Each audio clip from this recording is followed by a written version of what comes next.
Vamos a iniciar nuestra clase virtual de educación ciudadana, ¿no? Continuando con la unidad número 1 que habíamos denominado ¿Qué desafíos tiene la democracia en el siglo XXI?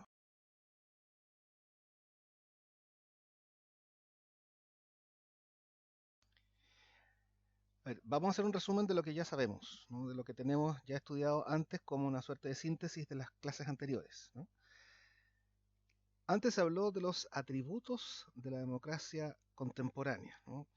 La idea era contestar esta pregunta: ¿cómo solucionamos los problemas que todos tenemos? Cuando todos vivimos en conjunto, cuando todos estamos asociados en una comunidad, en una sociedad, naturalmente van a salir conflictos, van a salir problemas, ¿no? Una forma de solucionarlos es mediante lo que denominamos el contrato social. El contrato social, es decir, la existencia de la necesidad de un gobierno, ¿no? Necesitamos líderes que nos puedan gobernar, que nos puedan organizar, ¿no? Para que nosotros podamos vivir en conjunto. Este contrato social se basa en el concepto de libertad, en el concepto de igualdad, ¿no? Propia de todos los seres humanos, natural de cada uno de los seres humanos. Si ustedes recuerdan, en la unidad anterior leyeron a este autor de apellido Sartori, ¿no? Que nos dice que el contrato social se basa, ¿no? O tiene tres grandes características. Primero, que tiene que ser legítimo, o sea, debe estar legítimamente constituido, ¿no? Debe haber sido contratado, ¿no? Por todos los integrantes de este grupo social de manera legítima, de manera legal, de manera correcta. También debe ser representativo, es decir, tiene que representar a todos los integrantes de este grupo social, ¿no? No solo a una élite, no solo a un grupo especial, sino que a todos. Y además, este contrato social debe ser ideal, debe tener la base en ciertos ideales, en ciertos principios, en ciertos valores, ¿no? De lo que nosotros queremos, de aquello que nosotros estamos estipulando como un buen gobierno, como el bien común en general. Por lo tanto, determinamos en las clases anteriores que la democracia es un derecho humano, ¿no? En cuanto todos somos por definición libres y racionales para decidir, ¿no? La mejor forma de vivir es en sociedad, ¿no? En una ciudad, ¿no? En ser ciudadano. Fíjense que el concepto de ciudadano acá nos aparece casi automáticamente destacado en este concepto de que todos vivimos en una ciudad, ¿no? En un grupo social, ¿no? Que vivimos en sociedad. Por lo tanto, cada uno de nosotros sería integrante de este grupo social. Eso es lo que tenemos hasta el momento, ¿sí? Ahora, ¿no? Vamos a iniciar la guía de aprendizaje número 5, continuando con la segunda parte y final de esta primera unidad, que la vamos a denominar así: ¿qué es ser un ciudadano? Es una pregunta, ¿no? Una pregunta no menor, ¿no? ¿Qué significa que yo pertenezca a una ciudad y tenga que manejarme, moverme dentro de ella, ¿no? ¿Qué significa en el fondo ser un ciudadano? El objetivo que perseguimos en esta oportunidad es que ustedes sean capaces de entender, ¿no? De comprender, de que puedan explicar ustedes con sus propias palabras la necesidad de vinculación. Este concepto es muy importante. Vinculación de las personas con su entorno social como una relación de derechos, pero también deberes, ¿sí? Ese es el objetivo que nosotros perseguimos. Entonces, entremos en materia, y para ello, para que podamos dialogar después, vamos a ver un pequeño video con una situación que puede que ustedes hayan vivido, y la idea es que ustedes puedan analizar cuál es la actitud o cuál es la acción, cuál debe ser la conducta que yo tendría, ¿no? En el supuesto de que me encontrara con esta misma situación. Veamos. ¿Qué es lo que están esperando, plebe? La cerveza, agarrar la cerveza, no hombre, no hay nada. No, se lo llevaron. Pero los polis sí llevaron, Los polis sí llevaron todo. Llevaron la camioneta hasta el culo. Hasta el culo los polis llevan. Ahí está. ¡Oh! Y la gente se está volviendo, ya perdió la cabeza, se quitan la camisa para poder llevar, ya que no traen bolsa. Otros llegaron preparados con sus respectivas cavas, otros en bolsita, otros en cubeta. Y aquí está el caos. Esperemos que no pase nada. Wow, esperemos que no haya accidentes. Ya se quieren llevar también lo que está arriba de la camioneta. ¡Está pegada, está pegada! Allá no la llevó el Michelin, güey. Uy, uy, uy, acá también.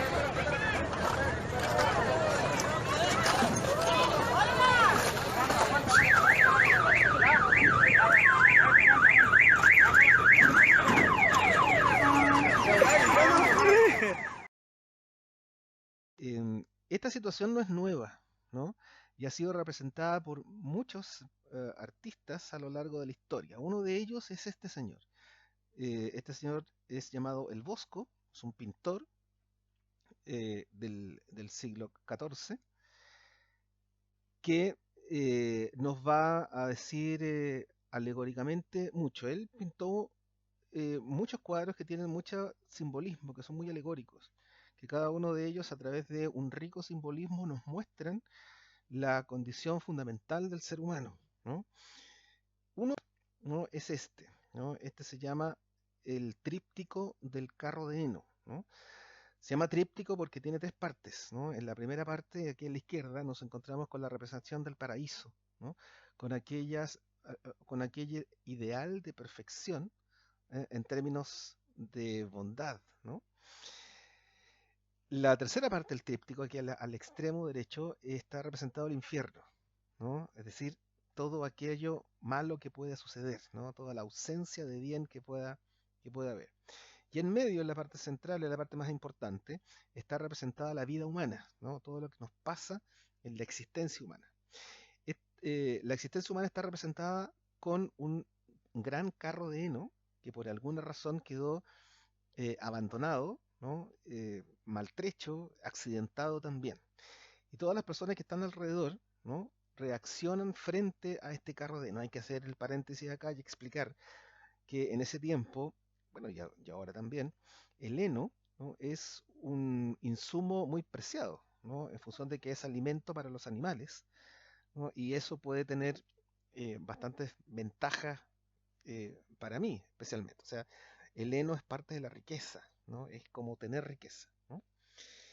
Si ustedes se fijan, hay algunos personajes ahí que frente a este abandono de este carro de heno tratan de sacar provecho individual, provecho privado, individual en el sentido del individualismo, sin pensar en los otros, sin pensar en los demás, sin pensar en el conjunto, y tratan de sacar la mayor cantidad de heno posible y llevárselo para su propio beneficio. Aquí hay un detalle, ¿no? Si lo vemos más cercanamente, de estos sujetos que están aquí abajo tratando de, con los brazos muy abiertos, de abrazar la mayor cantidad de heno posible y llevárselo para la casa, para el beneficio personal, ¿no? Arriba hay una pareja que representa la vida cotidiana, ¿no? La vida del pasar nuestro cotidiano. Y en cada uno de esos extremos tenemos invitaciones o posibilidades. Al extremo izquierdo hay un ángel que como que está orando y como que está diciendo, mire, ojalá que estos señores hagan lo correcto, ¿no? Y no se roben el heno, ¿no? En otra parte, en la parte derecha, hay una suerte de diablo o demonio que nos incita a hacer otra cosa, ¿no? Al disfrute del bien individual y por tanto a aprovechar esa oportunidad sin pensar a los demás y hacerse de la mayor cantidad de heno posible, ¿no? La pregunta es, ¿la vida en sociedad es así? ¿Debe ser así? ¿No? Nosotros podríamos decir que la vida consiste en aprovechar estas oportunidades, un camión de cerveza que se vuelca, carro de heno abandonado, y sacar de ahí el mayor beneficio posible en términos individuales, en, eh, en el más puro individualismo. A ver, eh, la, mm, la invitación acá es a ser ciudadano, ¿cierto? A pertenecer a la ciudad. Y si ustedes se fijan la definición, o la mejor definición que podamos encontrar, que es de la RAE, ¿no? Del diccionario de la Real Academia Española de la Lengua, es que en una de esas excepciones nos dice, ¿no? Que ser ciudadano o la ciudadanía consistiría en una persona considerada como miembro activo, esto está con rojo y destacado, de un Estado, ¿no? Que es también titular de derechos políticos, pero también sometido a sus leyes, sometido a sus leyes. Por lo tanto, yo tengo que tener una acción, ¿no? Frente al carro de heno, frente a un camión de cerveza que se da vuelta, yo debo tomar una decisión, tengo que tomar una decisión, tengo que ser activo frente a eso. Hay una segunda acepción del diccionario que nos dice que el concepto de ciudadano corresponde a lo bueno, ¿no? Al hombre bueno, ¿no? Eh, es decir, ese tipo que en función de vivir en una ciudad quiere tomar la mejor de las decisiones. Con eso ya tenemos, ¿no? También Aristóteles, ¿no? Que es uno de los grandes pensadores de Occidente, el creador de muchas ideas que tienen que ver con la política, ¿no? Nos dice que el ciudadano es aquel que participa de manera estable en el poder de decisión colectiva, ¿no? En el poder político. O sea, ¿qué significa esto? Que ser ciudadano significaría la decisión, ¿no? Decidir, ¿no? En términos colectivos, ¿qué hacemos? O sea, yo podría juntarme con el resto de las personas que está ahí al lado mío, frente al carro de heno, frente a este camión de cerveza que ha sido vuelta, es decir, ya, decidamos, ¿qué hacemos acá? ¿No? ¿Tomamos la mayor cantidad de cervezas o de heno y llevamos para la casa en un bien individual? ¿O entre todos nos organizamos para, no sé, ayudar, colaborar, buscar al dueño, no sé, pero tengo que tomar una decisión, tengo que participar, ¿no? A ver, nosotros estamos acostumbrados a entender la ciudadanía o nuestra posición dentro de una sociedad de una sola dimensión. Alguien podría decir, mira, yo voy a buscar el beneficio personal, ¿no? Porque la sociedad me tiene que servir, ¿no? Yo debo esperar que la sociedad me protege, me dé, ¿no? Y por tanto yo solo soy pasivo y receptivo frente a la condición social, ¿no? Y eso es una dimensión válida, ¿no? Yo podría decir, esta es una oportunidad, esto está agotado, no es de nadie, me lo llevo, ¿no? Pero aquí aparece un señor muy importante dentro de la historia de la teoría política, que se llama Thomas Marshall, que nos hace un gran aporte y nos dice que la ciudadanía tiene varias dimensiones, más de la dimensión que nosotros podamos plantear con el sentido común, ¿sí? A ver, leamos el texto entre todos. Este es un texto que está en su libro de educación ciudadana, pero de todas maneras leámoslo rápidamente y nos vamos deteniendo en las partes importantes. Dice, si durante los siglos XVIII y XIX la ciudadanía fue abordada como la conquista de una serie de derechos civiles y políticos, ¿no? Alguien podría decirme, yo tengo el derecho de llevarme esto que está agotado porque no es de nadie y por tanto lo hago mío. Sigamos. La principal contribución de Marshall al tema fue el incluir los derechos sociales en este concepto, ¿eh? Según sus postulados, no basta que el orden jurídico otorgue las garantías necesarias para que todos los individuos participen políticamente, sino que se hace necesario además que estos tengan asegurado un mínimo estatus socioeconómico y cultural. ¿Sí? ¿Se entiende? Aquí hay una dimensión nueva, ¿no? O sea, dice Marshall, usted no solo es partícipe de la sociedad recibiendo beneficios, ¿no? Como si usted estuviese solo, sino que también tiene que tener otra dimensión, ¿no? ¿Cuál es esa dimensión? Un mínimo estatus socioeconómico y cultural. Cultural, fíjense en esa palabra que es muy importante para después, ¿no? Que, en cierta medida, le brinde respaldo para el desarrollo de una generalizada y efectiva participación política. Entonces, cuando yo estoy frente al carro de heno o este camión de cerveza que se dio vuelta, y quiero ser un buen ciudadano, o quiero ser ciudadano, no puedo pensar solo en la dimensión particular, en la dimensión individual, sino que tengo que pensar en otras dimensiones. en una dimensión socioeconómica y en una dimensión cultural, que tiene que ver con pensar cómo yo participo efectivamente en la parte política. Eh, estas tres dimensiones, según el señor Marshall, están esquematizadas acá, ¿no? Yo tengo, empecemos por esta de la derecha, una dimensión civil, constituida por los derechos, ¿no? O sea, yo tengo derechos, ¿no? Que garantizan la libertad individual. También hay una dimensión política, o sea, yo tengo posibilidades de participar, ¿no? Yo puedo votar, mi voz es importante, pero también, y esto es lo nuevo, ¿no? Existiría una dimensión social que garantiza, ¿no? El goce de ciertas condiciones mínimas de bienestar económico y sociocultural. De nuevo tenemos aquí el concepto de cultura. No tenemos tiempo acá para profundizar, pero simplemente digamos que la cultura se refiere acá en el perfeccionamiento que cada uno de nosotros puede hacer de sí mismo, ¿no? Es como el cultivo, ¿no? Como cultivar una planta. Cuando yo cultivo, ¿no? un vegetal, estoy preocupado de darle las condiciones para que sea un buen vegetal y dé buenos frutos. Voy a preocuparme de que tenga la mayor cantidad de bienestar posible, ¿no? Que le dé luz, que tenga agua, que tenga nutrientes suficientes para que dé buenos frutos, para que llegue bien a su finalidad, que es ser una planta completa y reproducirse normalmente. Lo mismo podríamos hacer nosotros, ¿no? Es decir, nosotros tenemos la obligación de cultivarnos, ¿no? De hacernos cultos, ¿no?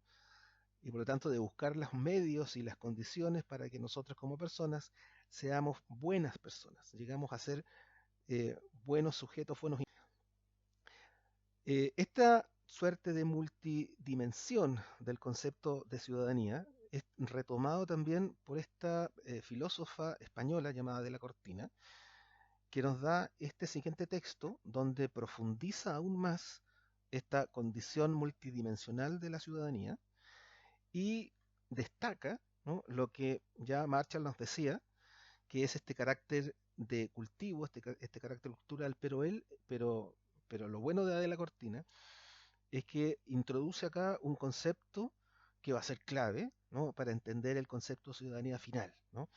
Veamos este texto y nos vamos deteniendo en las partes importantes. Dice, en la actualidad, la ciudadanía ya no solo se concibe desde la igualdad ante la ley y la necesidad, ¿sí? Una de las voces más importantes que ha buscado ampliar su significado, dimensiones e implicaciones, es la filósofa española Adela Cortina. Ella nos cita el siguiente texto. La ciudadanía activa se construye sin duda a través de la participación política, pero también en empresas, hospitales, familias, escuelas, universidades, iglesias, sindicatos y medios de comunicación. En esos lugares que tienen capacidad de generar no solo riqueza material, sino también social y moral, ¿no? No solo capital físico, sino también capital social y capital ético. Aquí nos aparece un concepto tremendamente importante, ¿no? O sea, ¿qué es lo que nos está diciendo de la Cortina en este texto? ¿No? Que claro, nosotros tenemos derechos políticos y participación política, pero esto no lo es todo. La ciudadanía se da en todos los lugares, en todos los grupos sociales, especialmente en las familias, ¿no? ¿Por qué? Porque ahí se debería buscar, ¿no? No solo el bienestar material, sino que también las condiciones culturales necesarias para un desarrollo moral o un desarrollo ético. Tampoco tenemos tiempo aquí para profundizar el concepto de ética, pero digámoslo rápidamente, que por éticas estamos entendiendo la capacidad que todos los seres humanos tenemos de determinar racionalmente la corrección de nuestra conducta, de nuestras decisiones, ¿no? La ética nos indica, a través de la razón, a través del uso de la inteligencia, cuando una decisión es correcta o no. Terminemos el texto. Dice, sin lo que no prospera en las naciones, mucho menos la república de la humanidad, ¿no? Por lo tanto, el concepto de ética, es decir, el hacer un ciudadano que sea capaz de enfrentar el desafío de vivir en sociedad con la inteligencia, la cultura suficiente para determinar una acción correcta, es el centro, según Adela Cortina, de lo que nosotros entendemos por ciudadanía. E incluso de la Cortina nos señala cuáles son estas dimensiones, ¿no? Que para ella son más de tres, ¿no? Por ejemplo, la dimensión política, ¿no? Donde la igualdad de derechos civiles y políticos es lo central. También en esta dimensión política estaría la responsabilidad de respetar los derechos de los demás, ¿no? y de participar en la vida política. También tenemos dentro de la ciudadanía una dimensión social, ¿no? Donde se caracteriza por la igualdad de acceso a las oportunidades y servicios, ¿no? O el uso responsable de los servicios. También tendría la ciudadanía una dimensión civil, ¿no? Que tiene que ver con la ética profesional, por ejemplo, ¿no? O con la participación en la vida pública y el voluntariado. Esto es muy importante, ¿no? Detengámonos acá. Ser ciudadano tiene una dimensión civil, es decir, de la persona que pertenece a una ciudad y que se desarrolla en ella, ¿no? Ser ciudadano significa, por ejemplo, o ejercer mi profesión o una profesión en particular de forma ética, ¿no? Es decir, que cada una del desarrollo de las acciones profesionales de los sujetos sea una buena acción, ¿no? Que la persona, por ejemplo, que vende algo en un mercado, lo venda con probidad, lo venda con honestidad, que no arregle la balanza, por ejemplo, para darnos menos de 1 kilo, ¿no? Y ganar el beneficio personal, ¿no? Porque ahí estaríamos incurriendo en una falta ética, ¿no? Estaríamos tratando de robar, de engañar, ¿no? De timar al comprador, ¿no? Lo mismo pasa con la participación en la opinión pública y el voluntariado, ¿no? Yo debo a veces colaborar voluntariamente con el resto de mis conciudadanos, ¿no? Y eso es éticamente aprobado, ¿no? También hay una dimensión económica, dice la autora, que tiene que ver con la equidad en las relaciones laborales, por ejemplo, ¿no? Que tiene que ver con la responsabilidad personal y corporativa, que tiene que ver con el consumo justo y responsable, ¿no? Todo relacionado con la conducta ética, ¿no? Esta dimensión donde el ciudadano, claro, participa de la vida económica, pero participa con probidad, con equidad, con justicia, ¿no? También existiría una dimensión intercultural, ¿no? Por el respeto activo y solidario a través del diálogo, con apoyo a los inmigrantes, ¿no? E incluso existiría una dimensión cosmopolita, es decir, que yo considero no solo mi grupo social, sino que considero otros grupos sociales en este mundo globalizado, ¿no? Estoy pensando ahí en la solidaridad internacional, en la equidad mundial, ¿no? En la participación, en el respeto por las organizaciones, ¿no? Que coordinan a los grupos sociales distintos, por ejemplo la ONU o las ONG, etcétera. En conclusión, ¿no? Para ir terminando, ¿no? Ser ciudadano, ¿no? Es el vínculo, o sea, la relación de los sujetos con el estado o grupo social al que pertenece, ¿no? Esta relación tiene múltiples dimensiones que deben propiciar el comportamiento ético de cada individuo. Analicemos paso a paso esta conclusión. Primero, el concepto de vínculo acá es muy importante, como decíamos en un principio, ¿no? Cuando estamos hablando de ciudadano, estamos hablando de esta relación biunívoca, ¿no? Biunívoca significa que hay un lazo que va de un lugar al otro, pero del otro a ese lugar mismo también. Hay una vinculación de dos, ¿no? Por lo tanto, no estamos hablando acá de un sujeto solo receptivo, unívoco, ¿no? Sino que es un sujeto que recibe, pero que también da, que participa de forma activa en la vida social.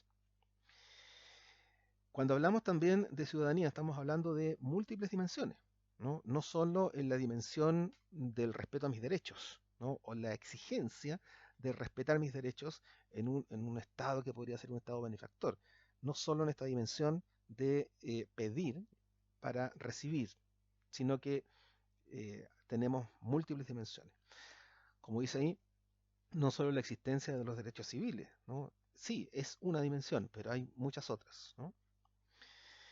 Y por último, que es quizás el concepto más importante que nos dan los autores, especialmente la filósofa de la Cortina, que el concepto de ciudadanía tiene una fuerte relación con el concepto de la ética, ¿no? Claro, cuando hablamos de ciudadanía, estamos hablando de un comportamiento que está basado en la racionalidad y en el deber ser, en el deber ser, ¿sí?